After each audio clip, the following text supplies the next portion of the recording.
Hello everybody, welcome back. Today as well we have got another video. In this video I'll show you how you can delete labels in Gmail. But before that, please do make sure to like our video, subscribe our channel, and yes, without any further delay, let's get started.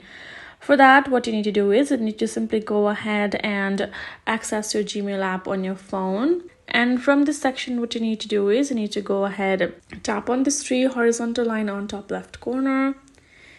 And now scroll down and tap on settings. Then you're going to go ahead, scroll a little bit, and you're going to go ahead inbox section and tap on inbox customizations. And then you're going to go ahead tap on labels right over here.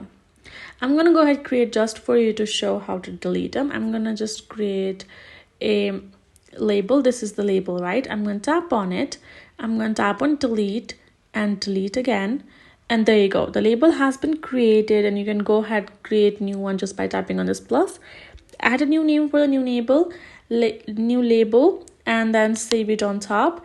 And once you're done, your label will be stored here. All you have to do is tap on it, press on delete, again reconfirm and press on delete, and there you go. Your particular label that you have created or have on Gmail will be deleted. That's it. Hope this video helped. Thank you so much for watching. I'll see you guys in our next video.